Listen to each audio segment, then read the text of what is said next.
다 같이 사도신경으로 신앙의 고백을 드리겠습니다.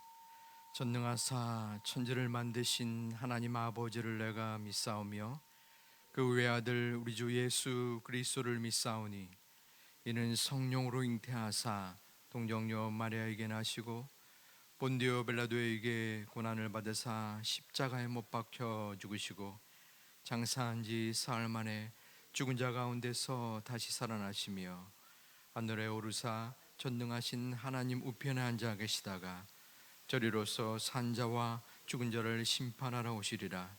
성령을 믿사오며 거룩한 공예와 성도가 서로 교통하는 것과 죄를 사하여 주시는 것과 몸이 다히 사는 것과 영원히 사는 것을 믿사옵나이다. 아멘. 우리 497장 찬양 드리겠습니다.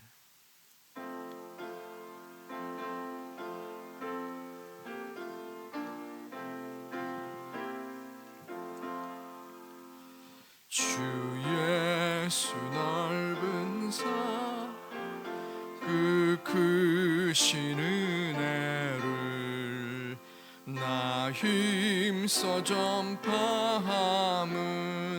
참 기쁜 일일세.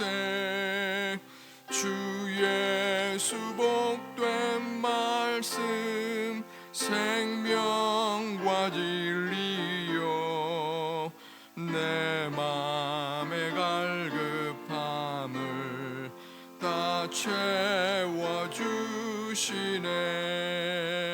옛부터 전한 말씀 주 예수 크신 사랑 나 항상 전파하기 참 적바하도다. 이 말씀 전할 때에 내 마음이 기쁘고 그 말씀 전할수록 새 기쁨 넘치네. 구원의 복된 말씀 못 들은 사람이 세상에 많음으로 힘써서 전하세. 옛부터 전한 말씀 주 예수 크신 사랑 나 항상 전파하기 참 기뻐하도다. 이 말씀 들은 사람 또 듣기 원하고 목말라 사모하니 그 말씀 진리라.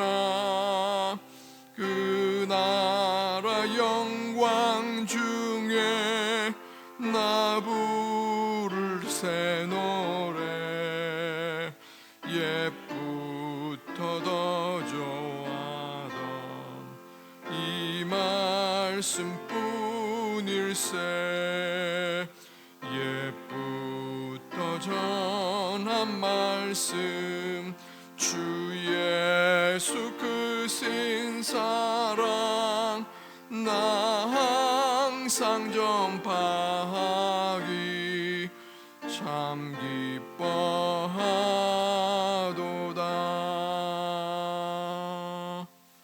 아멘. 하나님 말씀 열왕기상 8장 1절부터 11절까지 말씀입니다. 구약 524면에 있는 열왕기상 8장 1절부터 11절까지 말씀을 교독하겠습니다. 이에 솔로몬이 여호와의 언약궤를 다윗성 곧 시온에서 메어 올리고자 하여 이스라엘 장로와 모든 지파의 우두머리 곧 이스라엘 자손의 족장들을 예루살렘에 있는 자기에게로 소집하니 이스라엘 모든 사람이 다 에다니몰 곧 일곱째 날 절기에 솔로몬 왕에게 모이고 이스라엘 장로들이 다 이름에 제사장들이 궤를 매니라. 여호와에게와 회막과 성막 안에 모든 거룩한 기구들을 메고 나가되 제사장과 이 사람이 그것들을 메고 올라가매 솔로몬 왕과 그 앞에 모인 이스라엘 회중이 그와 함께 그 궤 앞에 있어 양과 소로 제사를 지냈으니 그 수가 많아 기록할 수도 없고 셀 수도 없었더라. 여호와의 언약궤를 그 초소로 메어 드렸으니 곧 성전에 내쏘인 지소 그룹들의 날개 아래라. 그룹들이 그 궤 초소 위에서 날개를 펴서 궤와 그 채를 덮었는데 제가 길므로 제 끝이 내소 앞 성소에서 보이나 밖에서는 보이지 아니하며 그 채는 오늘까지 그곳에 있으며 그 궤 안에는 두 돌판 위에 아무것도 없으니 이것은 이스라엘 자손이 애굽 땅에서 나온 후 여호와께서 저희와 언약을 맺으실 때에 모세가 호렙에서 그 안에 넣은 것이더라. 제사장이 사우산에 나올 때에 구름이 여호와의 성전에 가득하며 같이 있습니다. 제사장이 그 구름으로 말미암아 능히 서서 섬기지 못하였으니 이는 여호와의 영광이 여호와의 성전에 가득함이로라. 아멘. 성전에 나오실 때 1000번째 예물을 8분께서 드리셨습니다.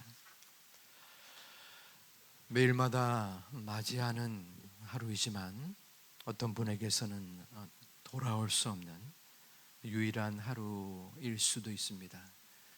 이 아침에 또 하나님의 성전에 나와 또 영상으로 예배를 드리면서 기도하는 우리들에게 소중한 하나님의 은혜가 충만하기를 소망하고 축복합니다.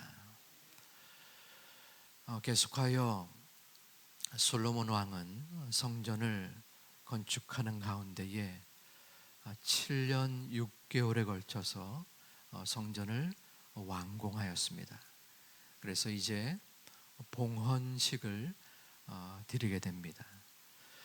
봉헌식은 우리 교회도 성전 건축을 하고 헌당식을 드리는 개념이라고 이해하시면 됩니다. 이 봉헌식의 첫 번째 단계가 언약궤를 성전 안에 안치하는 것, 또 드리는 것입니다. 이 본문 8장 1절부터 11절까지가 이 언약궤를 지성소에 드리는 과정을 나타내고 있습니다. 1절부터 5절까지는 예루살렘 성전에 언약궤가 옮기는 모습이 드러납니다. 1절에서 이 언약궤를 드리고자 할 때 솔로몬 왕은 이스라엘의 장로와 모든 12지파의 족속들을 모이게 합니다. 이 언약궤는 계속적으로 나오지만 이스라엘 백성이 출애굽하여 시내산에서 하나님께서 모세를 통하여 10계명의 두 돌 비석입니다. 언약궤 자체가 신비로운 능력을 지닌 것은 아닙니다. 언약궤는 하나님의 임재를 상징하는 말씀과 언약인 것입니다.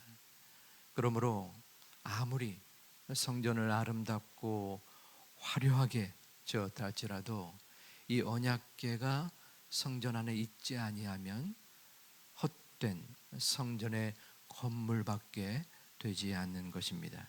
그러므로 이 언약궤를 성전에 드린다는 것은 성전 건축의 완성이라고 할 수 있습니다. 이 언약궤를 드리는 그 날은 성전 건축을 한 후 11개월이 지나서였습니다. 11개월을 솔로몬 왕은 기다린 것입니다. 왜 기다렸는가? 장막절에 이 언약궤를 드리려고 했던 것입니다. 장막절은 추수감사절기의 하나요 1년의 신년을 축하하는 여러 절기 중에 하나였기에 중요한 이스라엘의 명절이요 하나님의 절기 중 하나였습니다. 그러므로 이 절기를 지키기 위하여 11개월을 기다린 후에 솔로몬 왕은 언약궤를 성전에 놓게 됩니다. 3절과 4절에서는 온 이스라엘 백성들을 모이게 합니다. 그리고 제사장 가문 레위 사람이 이 언약궤를 옮기게 됩니다. 그리고 5절에서는 양과 소로 제사를 드렸는데 그 수가 기록할 수도 또 셀 수도 없이 굉장히 많았다라고 나타납니다. 이는 솔로몬과 온 이스라엘 백성들이 감사와 기쁨으로 제사를 드린 것을 볼 수 있습니다. 무엇을 감사하고 무엇을 기뻐했습니까? 성전의 건축에 대한 감사였습니다. 그리고 더더욱 의미를 찾는다면 그 성전 안에 언약궤를 드린 것에 대한 감사와 기쁨이었습니다. 솔로몬 왕은 성전 건물 중심의 신앙이 아니라 하나님의 말씀을 중요시 여기는 신앙을 지닌 것입니다. 즉 이스라엘 백성의 신앙 중심은 바로 성전이지만 더욱더 중요한 것은 하나님의 말씀을 어떻게 지키고 또 어떻게 받아들이는가에 있다는 것입니다. 우리들은 어떠합니까? 우리의 신앙 중심은 말씀 중심이어야 합니다. 우리 한국교회가 1970년, 80년을 거치면서 큰 성장을 거두었습니다. 기독교인 1,000만 명의 시대, 또 25%대의 크리스찬의 숫자를 자랑했던 때가 있었습니다. 세속적인 표현이기 때문에 적절치는 않다고 생각하지만 이보다 더 좋은 표현이 생각나지 않기에 사용함을 양해를 해 주시기 바랍니다. 샴페인을 너무 일찍 터뜨렸다는 생각을 합니다. 아니, 샴페인을 터뜨려서는 안 되었습니다. 본질에 충실했어야 했습니다. 외형적인 성장, 또 교회 건물의 자랑이 아니라 말씀을 중요시하고 말씀을 따라 순종하고 말씀을 따라 지키려고 처절하게 노력하는 크리스찬 한 명 한 명을 키우는데 전력을 다했어야 했습니다. 예수 그리스도의 제자를 양육하는데 온 교회의 노력과 수고가 있어야 했습니다. 목사인 저 또한 그 책임에서 벗어날 수 없음을 이 시간 또한 말씀을 드립니다. 지금도 마찬가지입니다. 뚝 떨어진 교회 성장이나 또한 15%의 교회 인구, 크리스찬의 모습 속에 불안해하고 걱정하고 혹은 더욱더 우리 다음 세대를 위하여 애쓰는 노력도 있어야지만 더욱더 중요한 것은 우리들 한 분 한 분입니다. 여러분 한 명 한 명이 중요합니다. 내가 다른 사람을 바라볼 것이 아니라 하나님의 말씀을 듣는 내가 나의 가정에서, 나의 직장에서, 내 이웃의 삶 속에서 말씀을 따라 어떻게 살아가야 할 것인가. 내 의지와 내 생각이 아니라 하나님의 말씀이기 때문에 그 말씀을 준행하고 또 그 말씀을 온전히 지키려고 내 온 몸부림을 다할 때 우리의 가정이 변하고 우리의 직장이 변하고 우리의 사회가 변할 수 있는 것입니다. 그 말씀이 살아 움직여서 원동력이 되어서 우리의 삶과 우리의 모두를 바꿀 수 있는 것은 하나님의 말씀의 능력이 있기 때문입니다. 그 말씀을 우리는 이 순간도 듣습니다. 우리의 머리로서가 아니라 우리의 마음으로, 우리의 가슴으로, 우리의 행동으로 지켜 나아가야 합니다. 그 말씀을 오늘 이 순간도, 오늘 하루도 따라 살아나갈 때에 아버지 하나님, 말씀이 나의 기준이 되고 나의 중심이 되고 나의 생명이 되게 하여 주옵소서. 기도하고 또한 따르는 우리 믿음의 제2가족 되기를 주님의 이름으로 축원합니다. 말씀을 따라 지킬 때에 하나님께서는 분명한 응답과 보응을 해주십니다. 출애굽기 19장 5절 6절에는 출애굽 당시 하나님께서 십계명을 주시기 전에 기록된 말씀이 있습니다. 너희가 내 말을 잘 듣고 내 언약을 지키면 너희는 내 모든 민족 중에서 내 소유가 되겠고, 하나님의 말씀을 잘 지키면 하나님께서 너희가 내 소유가 되겠다라는 것입니다. 하나님의 언약이었습니다. 십계명을 주기 전에, 야, 내가 십계명을 주겠다, 언약을 주겠다. 그런데 무조건 너희는 나의 백성이다, 내 소유다라가 아니라 내가 주는 언약을 잘 지키면 이라는 전제가 나와 있습니다. 우리 본문 6절부터 10절까지의 말씀도 이러합니다. 하나님의 영광이 드러나는 모습이 나타나는데 10절과 11절에 기록되어 있습니다. 제사장이 성소에서 나올 때에 구름이 여호와의 성전에 가득하매 제사장이 그 구름으로 말미암아 능히 서서 섬기지 못하였으니 이는 여호와의 영광이 여호와의 성전에 가득함이었더라. 여호와의 성전에 여호와의 영광이 구름으로 나타난 것입니다. 이는 이스라엘 백성이 출애굽한 이후에 광야에서 구름 기둥으로 함께 하셨던 것을 상기시킵니다. 우리가 하나님의 말씀을 온전히 따를 때 여호와의 영광이 구름으로 함께 하셨고 여호와의 영광이 지금 우리 가운데 함께 하실 것을 약속하는 것입니다.